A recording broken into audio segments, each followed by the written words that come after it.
ना रे, ओ नाना नो मेरे नानो, तीना ना मेरे नानो रे, नाना ना मेरे नाम।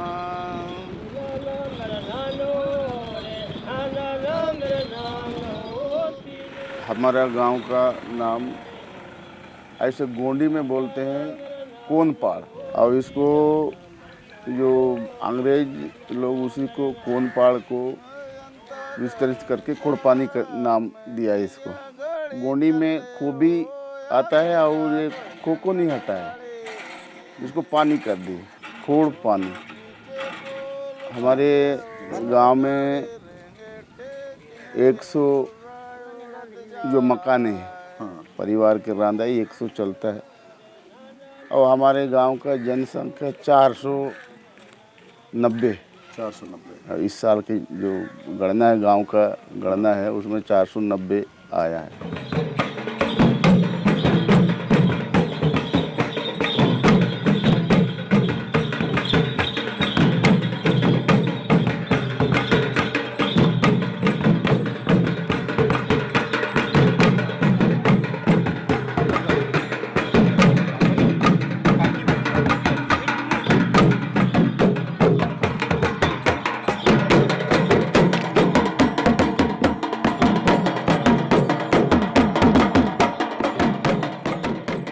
सर जी, आप मैं भी भारत हूँ टीम के जो आप अधिकारी है, उतना दूर दिल्ली से हमारे छोटे सा गांव में आए, और हमारे गांव के आपको लेयर टीम आपको टोपी पहना कर स्वागत करते हैं। बहुत बहुत धन्यवाद आपका। तो मैं भी भारत की टीम आज छत्तीसगढ़ के अंतागढ़ ब्लॉक के एक छोटे से गांव खुरपानी में पहुंची है, और यहां पर हम आपको मिलवाएंगे गोंड आदिवासियों से, बात करेंगे उनके लोकगीतों की, लोक नृत्यों की, और समझने की कोशिश करेंगे उनकी एक महत्वपूर्ण संस्था घोटुल को। घोटुल एक वक्त में गोंड आदिवासी समाज के लिए सबसे महत्वपूर्ण संस्थान था। आज वो संस्थान कितना प्रासंगिक है, उसकी कितनी ज़रूरत है।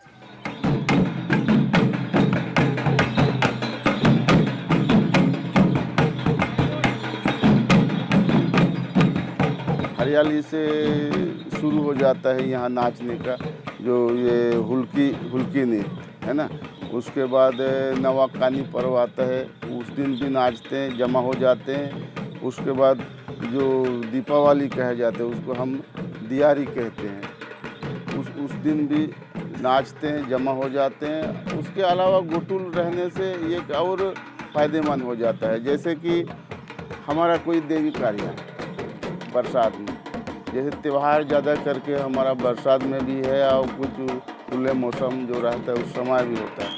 तो यहाँ का देवी देवता के समान जो पुजारी होते हैं, उन लोगों को यहाँ रुकने का, गायता, उन लोगों को ये व्यवस्था मजबूत हो जाता है और अच्छा हो जाता है। गाड़ी में आते और जो सवारी लोकला, वो साइकिल, मेरा मन नहीं मान रहा। खोरपानी के गोटुल में गांव के लोग जमा हैं। बीर सिंह उसेंडी रिटायर्ड अध्यापक हैं और गोंडी भाषा और संस्कृति के जानकार, या फिर यूं कहें कि वो गोंड भाषा और संस्कृति को जीते हैं तो शायद ज्यादा सही होगा। उन्हीं के प्रयासों से एक बार फिर खोरपानी गांव में गोटुल की स्थापना का प्रयोग किया जा रहा है। मेरे को भी ये आइडिया नहीं आया था सर, ये मैं देखा एक पुस्तक मुरियाओं का घोटुल, तो एक बाग में देखा है, और एक आदमी पढ़ा जो खरीदा था वो पुस्तक को, उसमें दिखाया, तो उसमें ये गांव का भी नाम है। मतलब उस जमाना में तो इधर पूरा घूम के लिखा है, और उसका जो नाच गान किया है उसका जो फोटो भी उस पुस्तक में छपे गए हैं। तो इसलिए मैं गांव के पटेल और सारा सियान लोगों को बोले कि हमारा आदिम जमाना कहना चाहिए। हम उस समय थे भी नहीं थे, उस समय से हमारा जो गांव का नाम घोटुल के नाम से जो है, तो इसको किसी भी हालत में बचाए के रखने का हमारा अभी आने वाला पीढ़ी को दिखाने के लिए ऐसे करके सोचता, और इसको बचा के रखे। बीर सिंह उसेंडी शायद मशहूर एंथ्रोपोलॉजिस्ट वेरियर एल्विन की किताब का जिक्र कर रहे थे। उन्होंने गोंड आदिवासियों, उनकी संस्थाओं, लोक कथाओं, गीतों और भाषा बोली पर विस्तार से लिखा। एक समय गोंड आदिवासियों के लिए गोटुल एक अहम सामाजिक संस्था थी। गोटुल ये एक ज्ञानगुड़ी केंद्र था इसमें।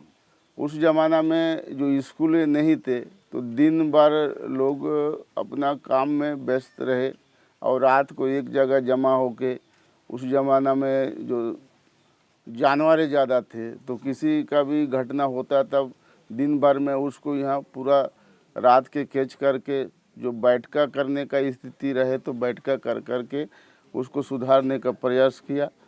और एक जो संस्कृति को बचाने के लिए ये गोटुल का व्यवस्था जो है ना, संस्कृति जैसे भाषा बोली, पीटो पाटा, गीत नृत्य, ये सबको बचाने के लिए इसको गाया करते थे। तो आदिम ज़माना से जो बचाए के रखे हैं। और आज आप भी देख रहे होंगे, अभी ज़्यादा नहीं है, 20 साल के बाद ये तो ना भाषा भी ख़त्म हो जाएगा ऐसे लगता है मेरे को, और हमारा जो संस्कृति भी ख़त्म हो जाएगा।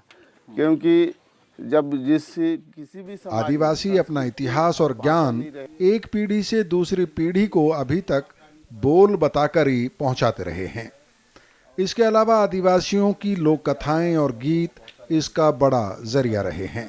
रे रे लो रे ला रे ला रे रे लो रे ला रे रे ला रे ला रे रे ला रे रे ला रे रे लो रे ला रे ला रे रे लो रे ला रे रे ला रा ला रे रे ला रे रे ला योरा बोरा मरमदाए योरा बोरा दाई मरमारो यल मटको मल मटको गाडा पोर दुल्हा लो दे तोर साइकिल दे तोर वाय तोर रे रे लो रे ला रे ला रे रे लो रे ला रे रे ला रा ला रे रे ला रे रे ला जाती रो चला ले और दाए जाते रा चला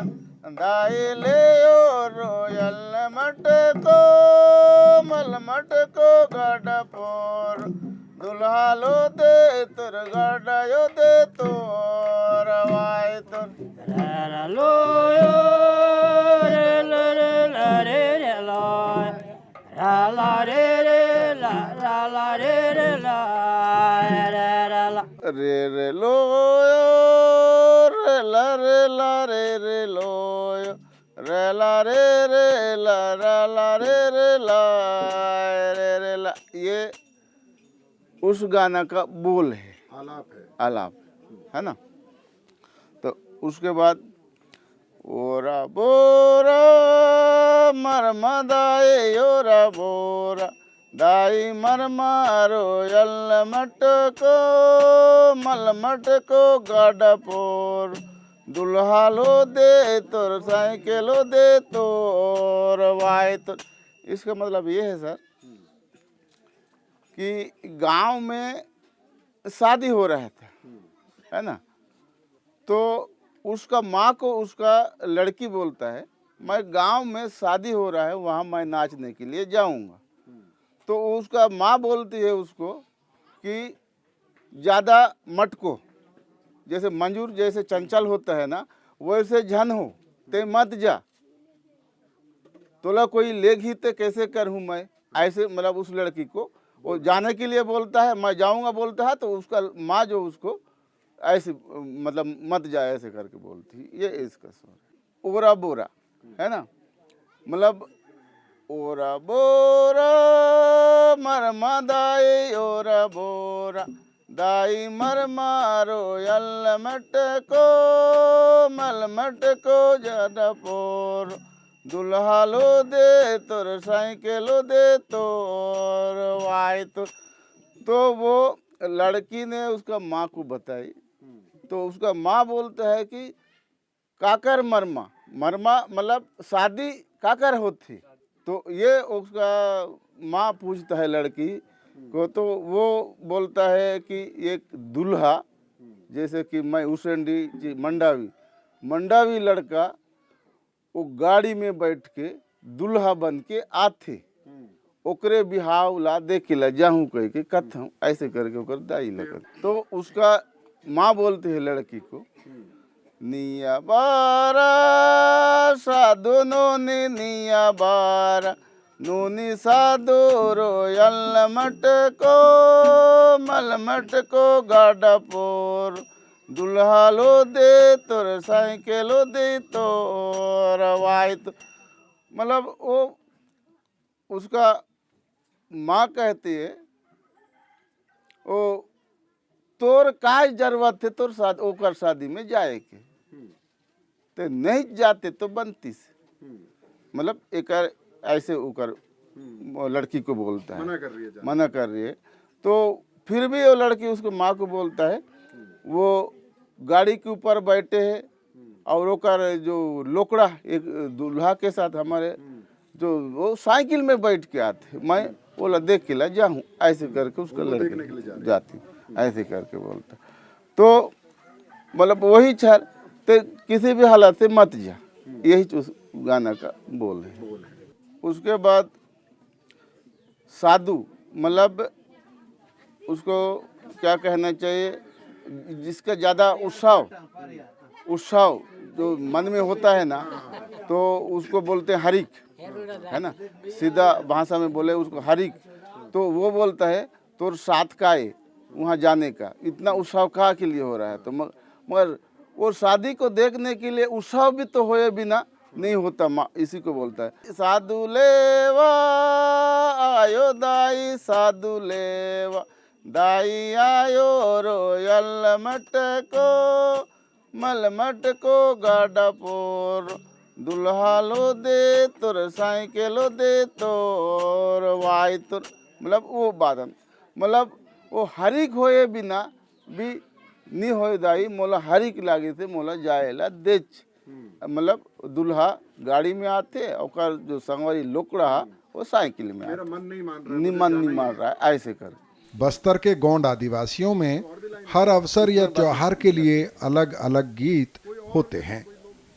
इन गीतों में कभी देवी देवताओं की महिमा, तो कभी पुरखों का इतिहास, तो कभी उनकी रोजमर्रा की जिंदगी की कहानी मिलती है। यहाँ पे लोकगीत है, सबसे पहले फूस पूर्णिमा कोलांग चेरतांग, और उसके बाद शादी में मांदरी चिटकुरी माड़िया नृत्य, और उसके बाद ये हुल्की और हार पाटा, ऐसे करके ये में सात भाषा, सात जो लोग नृत्य है हमारे समाज में, और इसका उपयोग होता ही है।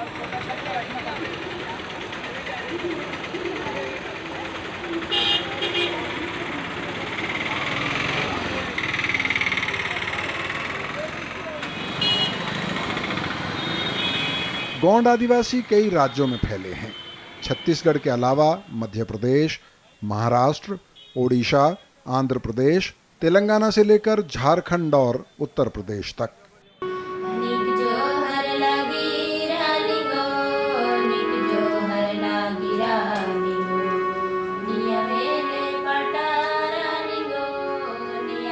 इसलिए गोंडी भाषा पर भी कई भाषाओं का असर आया है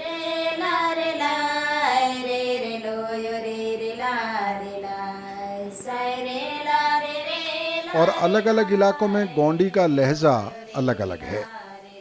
गोंडी भाषा पर अलग अलग राज्यों में काफी काम भी हो रहा है।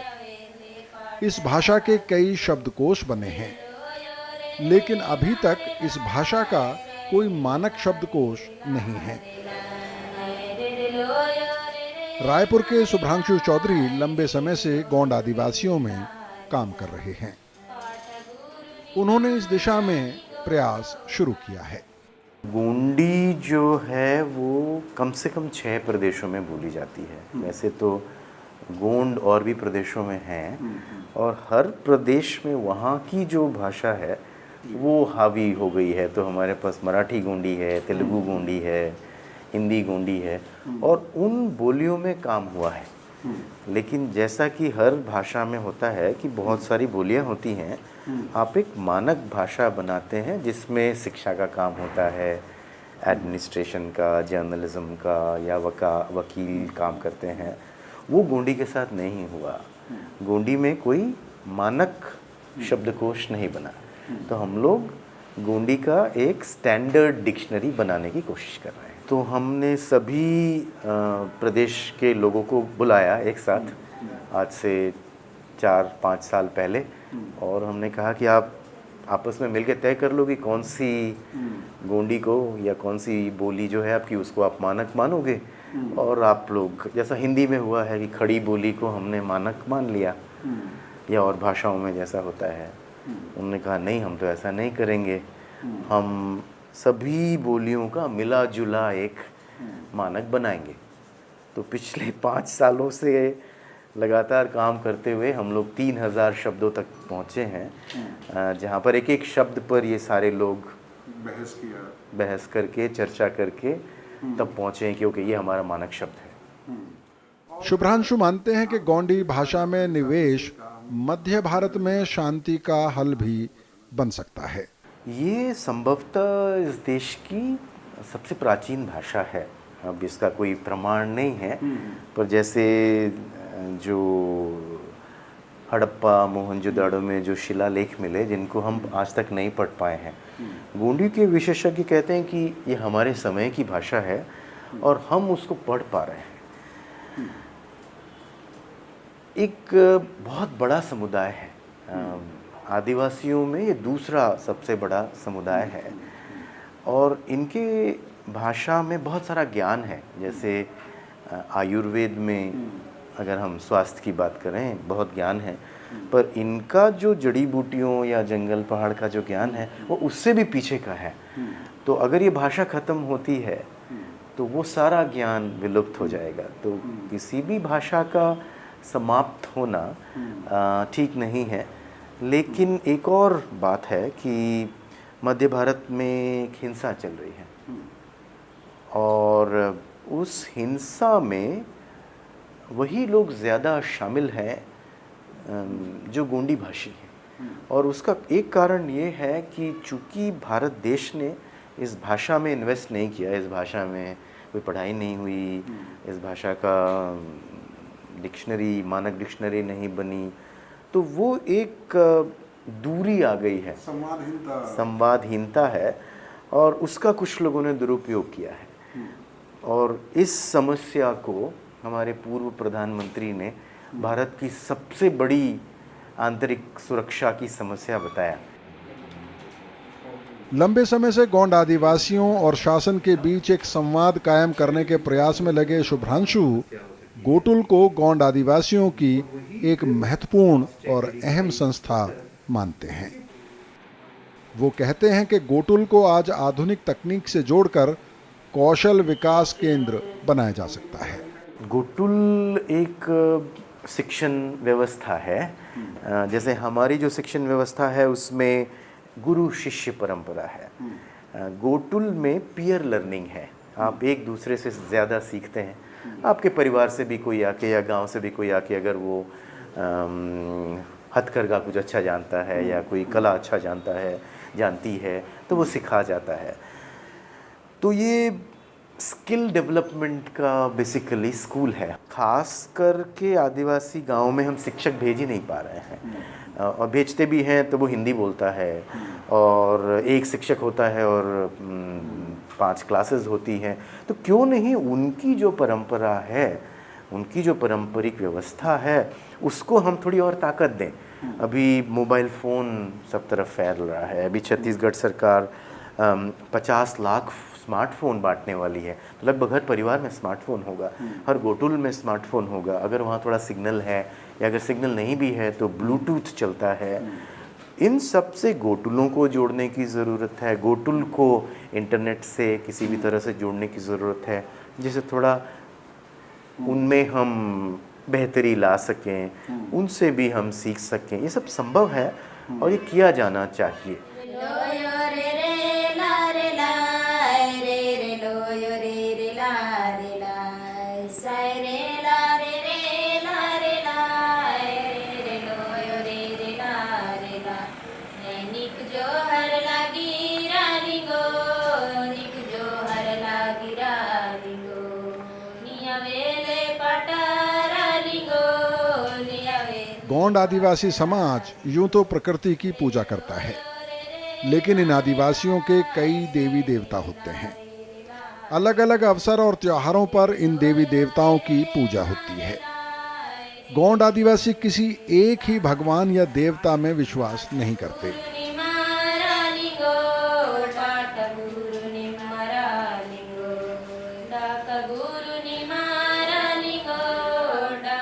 फिर भी गोंड आदिवासियों की आबादी का एक बड़ा हिस्सा लिंगोदेव को मानता है।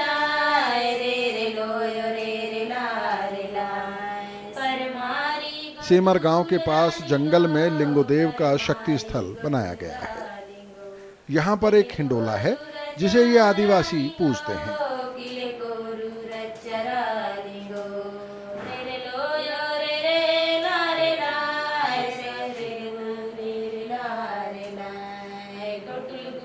कुछ खास मौकों पर यहाँ बड़ी संख्या में गोंड आदिवासी पहुँचते हैं।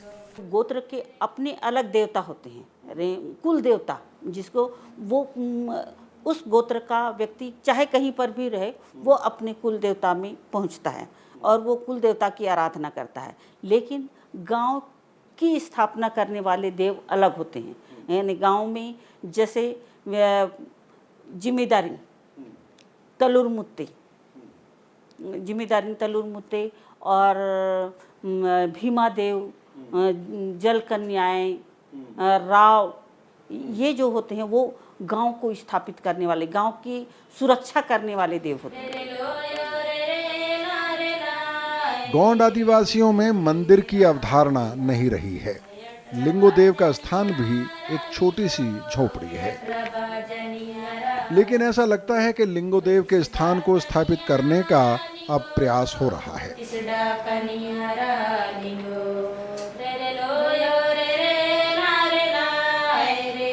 लिंगोदेव के स्थान के पास ही एक बड़ा सा परिसर है जो किसी गुरुकुल जैसा नजर आता है। त्योहारों के मौके पर जब गोंड आदिवासी यहाँ आते हैं तो इस जगह को गोंड परंपरा के बारे में विचार विमर्श के लिए प्रयोग किया जाता है। गोंड समाज में दो विभाग है, एक सम विभाग या विषम विभाग मानते हैं, वो भी सम है या अम भी विषम है। दो गोत्र से यानी समधी समधान होते, एक भाईपन, उसमें हम लोग एक गावड़े हैं, इसमें 12 भाई लोग आते हैं।